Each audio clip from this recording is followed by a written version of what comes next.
के नबी अलैहिस्सलाम ने 11 शादी की, एक वक्त में 9 बीवी, और आपने टोटल 11 शादी की। क्योंकि पता है 3 मकसद थे। सबसे पहला इल्मी हिकमत की वजह से, और दूसरा सियासी हिकमत की वजह से। इल्मी, सियासी और कंबाइन करने की वजह से, जोड़ने के लिए आप अलैहिस्सलातु वस्सलाम ने 11 शादियां की।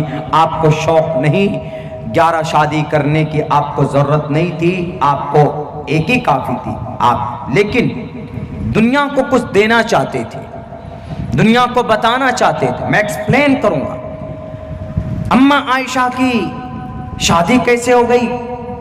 9 साल की उम्र में, जब आप नबूवत के 11 साल, जब आप मक्का में थे, जब आपको नबूवत दी गई, मोहम्मद रसूलुल्लाह को 11 साल बीत चुके, तो हजरत अबू बकर सिद्दीक रजी अल्लाह ताला अन्हु की आपकी जो पहली वाइफ, पहली अहलिया मोहतरमा खदीजतुल कुबरा रजी अल्लाह ताला अन्हा, उनका जब इंतकाल हो जाता है तो आपका एक प्रोसेस में आकर के निकाह होता है अम्मा आयशा से, छोड़ दी जाती 2-2.5 साल तक। उसके बाद हिजरत का ज़माना आता है, तो 9 साल की उम्र जब होती है अम्मा आयशा की, तो 9 साल की उम्र में आपकी रुखसती हो जाती।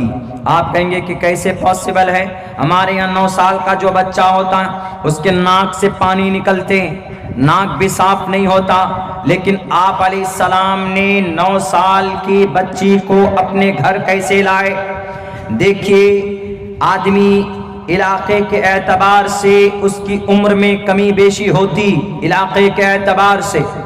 हमारे यहाँ ऐसा है कि हमारे यहाँ बच्चा 15 साल में या 15 साल के बाद दिखने में लगता है कि ये बच्चा बालिग हो गया, लेकिन आप अरब कंट्रीज में जाइए, जहाँ की आबो हवा गर्म है, जहाँ का माहौल बहुत ज़्यादा हॉट, जहाँ वेदर सिस्टम, वेदर मतलब मौसम जहाँ का गर्म होता है, वहाँ बहुत जल्दी इंक्रीज, बहुत जल्दी आदमी की उम्र कम होती है, लेकिन दिखने में ऐसा लगता है कि इसकी उम्र काफ़ी।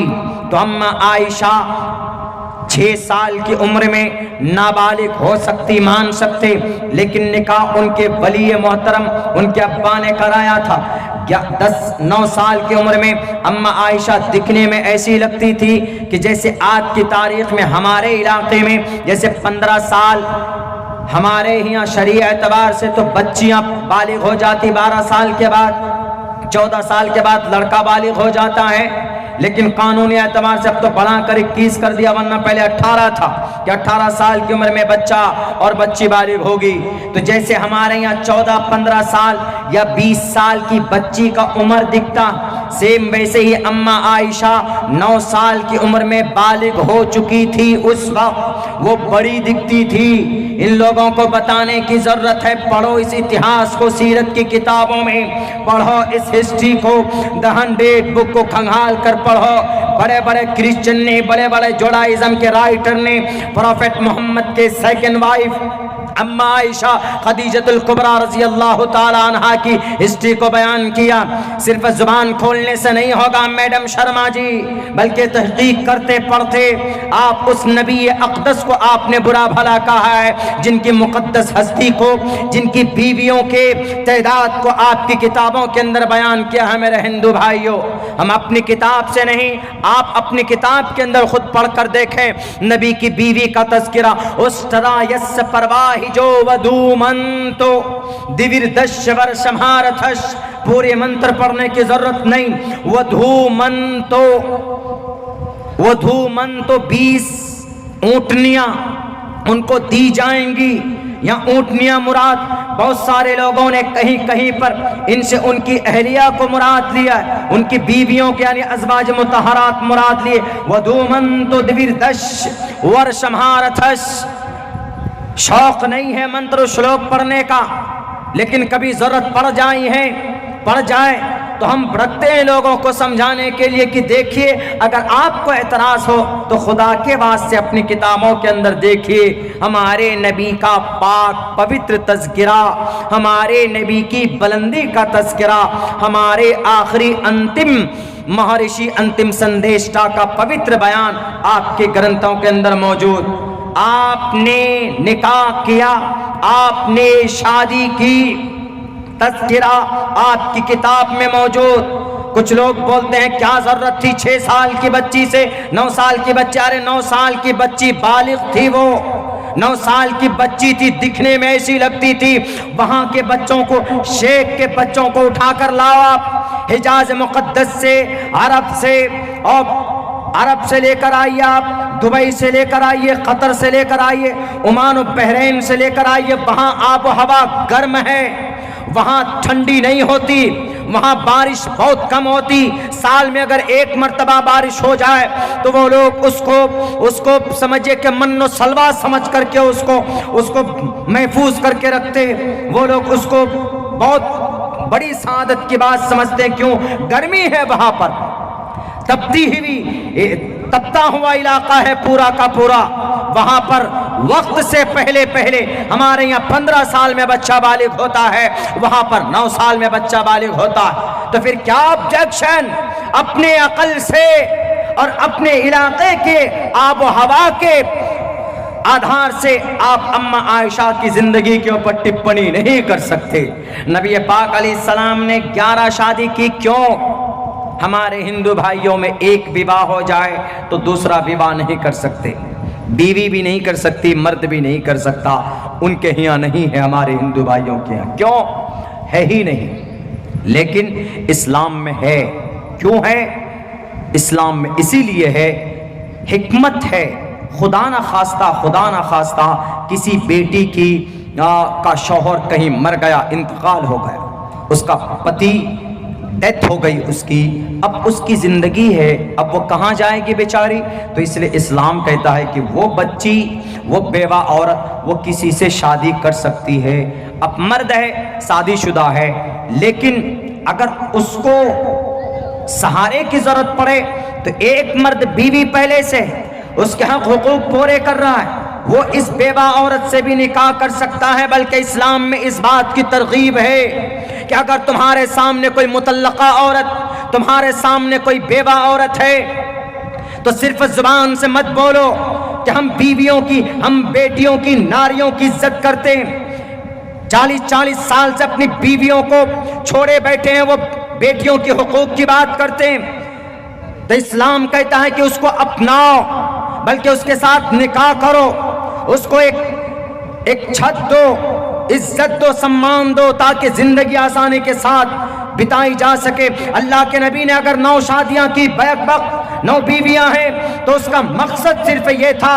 आप तारीख उठाकर देख लीजिए मोहम्मद रसूलुल्लाह की, आप अलैहिस्सलाम ने जो 11 शादियां की, सिर्फ एक कुमारी औरत, एक कुमारी बेटी अम्मा आयशा थी। बाकी सबसे पहली बीवी हजरत खदीजतुल कुबरा, 40 साल की उम्र थी खदीजतुल कुबरा की, 40 साल की उम्र खदीजतुल कुबरा की। और मोहम्मद रसूलुल्लाह की उम्र कितनी है? 25 साल। आज का जवान खड़ा होगा कोई 25 साल का जवान हट्टा गट्टा 40 साल की औरत से निकाह करने के लिए, वो भी 2 मरतबा बेवा हो चुकी थी, 2-3 मरतबा पहले बेवा हो चुकी थी। कोई है माए का लाल? पूरे भारत नहीं, पूरी दुनिया के जवानों की तारीख उठाकर पढ़ लीजिए, कोई खड़ा नहीं हो सकता। और वो भी कौन?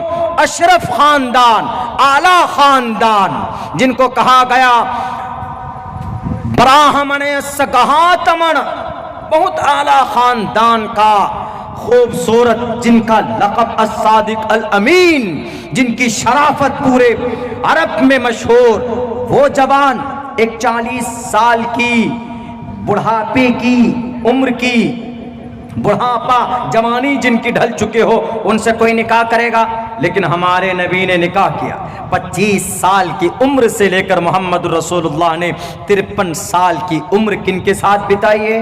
खदीजतुल कुबरा के साथ, जो एक बूढ़ी औरत थी। मैडम शर्मा जी, मेरे हिंदू भाइयों, पूछो जरा, सम्मान की चीज है सीता मैया। अब्दुल्ला सालिम हमेशा सीता मैया, हमेशा लक्ष्मण की बीवी के ऊपर, उर्मिला के ऊपर बात करता है। लेकिन मेरी जुबान से आज तक किसी भी धार्मिक पर्सन के खिलाफ कोई एक शब्द मैंने नहीं बोला। क्यों? आस्था है हमारे हिंदू भाइयों का, मैं कैसे बुरा भला कह सकता हूं? हाँ, मैं समझा सकता हूं उनको, अगर अकीदे में कोई गलती है उनकी, हम समझा सकते हैं कि मर्यादा पुरुषोत्तम श्री रामचंद्र जी परमात्मा नहीं थे, मर्यादा पुरुषोत्तम थे, वो महान व्यक्ति थे, हम ऐसे समझा सकते। मेरी जुबान से तकरीबन पूरे साल 100 मर्तबा हिंदू भाइयों के धार्मिक, उनके मजहबी रहनुमाओं का नाम लिया जाता, लेकिन कभी भी हमने बदतमीजी से नाम नहीं लिया है। हमेशा जब भी हमने नाम लिया है तो आगे पीछे श्री लगाया, श्री रामचंद्र जी, श्री कृष्ण जी, श्री हनुमान जी। हमने कई जगह पर कंपेयर किया हनुमान चालीसा में और अजान में जो झगड़ा चल रहा था बहुत सी जगह पे, जय हनुमान ज्ञान गुण सागर, जय कपीस तेहो लोक उजागर, रामदूत अतुलित बलदामा, अंजनी पुत्र पवन सुतनामा, महावीर विक्रम बजरंगी, कुमति निवार सुमति के संगी, कंचन वरन विजाज सुबेशा, कानन कुंडल कुंचित केशा। मैं काफिर नहीं बन गया, एक्सप्लेन के लिए हम पढ़ते हैं इसको, समझाते हैं कि इस मंत्र में, इस भजन में क्या बात कही गई। लेकिन कभी भी हमने ये नहीं कहा है कि you are going to the very very wrong way. हम तो समझाने की बस कोशिश करते, एक कंपेयर करते। हम अगर किसी मजहब पर अमल करते, हम अगर अजान देते हैं तो अजान का मतलब अल्लाह की भक्ति, अजान का मतलब अल्लाह ईश्वर की इबादत के लिए अजान देते हैं, इबादत के लिए बुलाते हैं। और हनुमान चालीसा का मतलब कोई हर ना आ जाए, कोई दिक्कत आ जाए, परेशानी आ जाए तो हनुमान जी को याद करते हैं, क्योंकि हनुमान जी को याद करके, हनुमान जी को लेकर के सीता को संकट से निकाला गया था, रावण का मुकाबला किया गया था। बस ये जनाब नवीन साहब, ये जनाब मैडम शर्मा कि उन्होंने अय्याशी की, नौज बिल्लाह इस तरह के अल्फाज, और उन्होंने सेक्स, अरे सेक्स नहीं था, मोहम्मद रसूलुल्लाह अगर सेक्स के भूखे होते आप अलैहिस्सलातु वस्सलाम तो जवानी की उम्र में 25 साल की उम्र से लेकर 53 साल की उम्र तक आप अलैहिस्सलाम एक बूढ़ी औरत के साथ निकाह नहीं फरमाते। 25 साल उम्र है, एक 40 साल की बूढ़ी औरत है, कोई मुकाबला 19-20 भी नहीं बल्कि 10 और 20 है। 25 साल का जवान हट्टा गट्टा और एक तरफ 40 साल की एक बूढ़ी औरत खदीजतुल कुबरा रज़ी अल्लाह ताला अन्हा।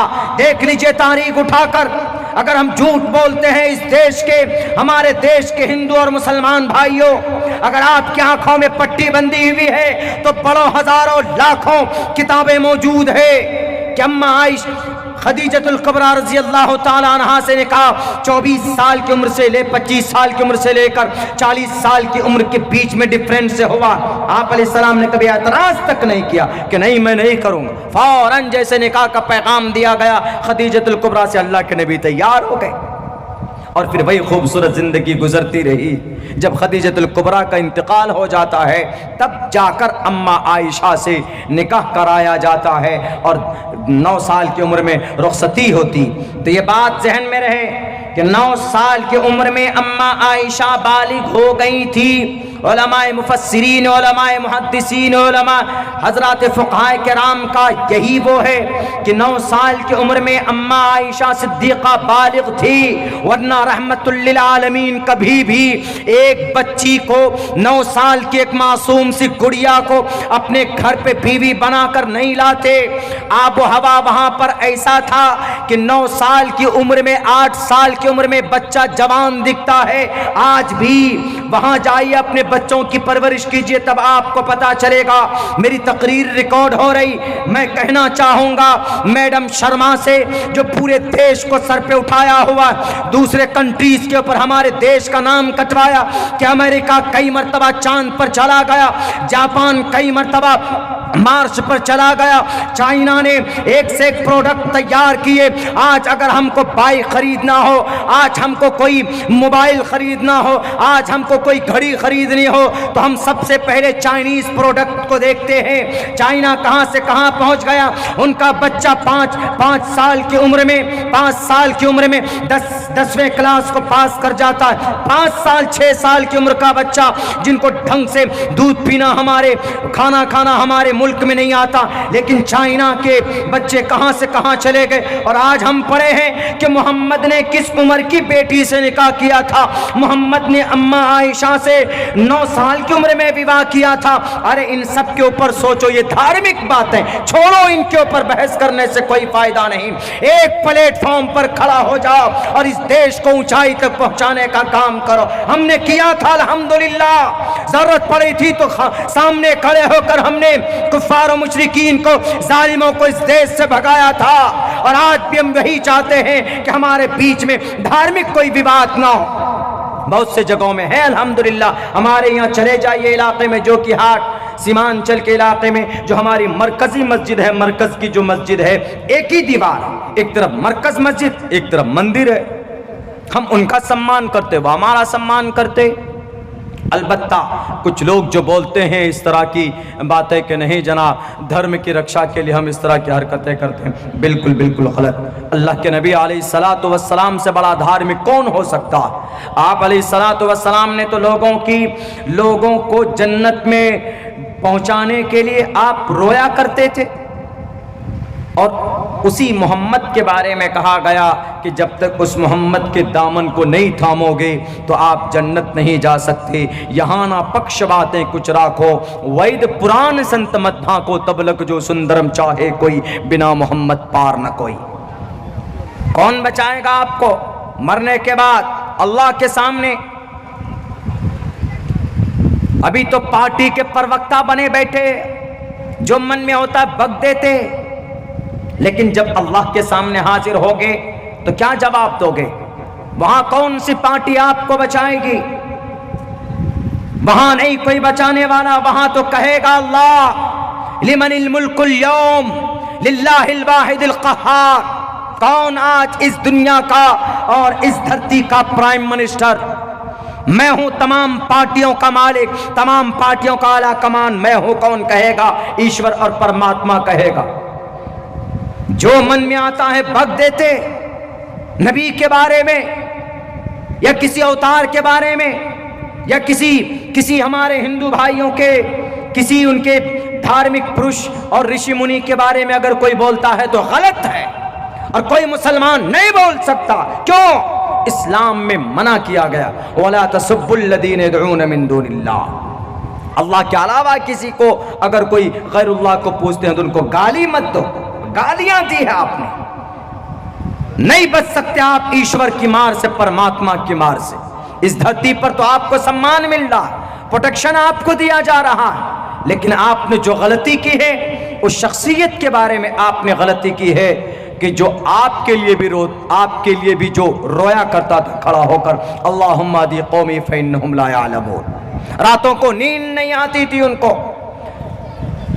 ताइफ चले गए, पत्थरों की बारिश में नहा गए, लेकिन कभी भी उफ तक नहीं कहा।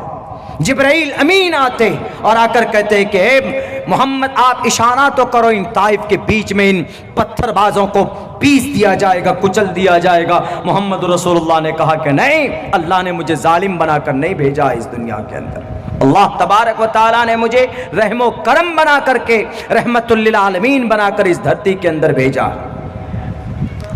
हमारे हिंदुस्तान के हिंदू भाइयों, आप इस बस्ती में बहुत बड़ी तादाद में, इस बस्ती में नहीं पूरे मुल्क में हैं, लेकिन खुदा के वास्ते किसी के बहकावे पर मत आइए।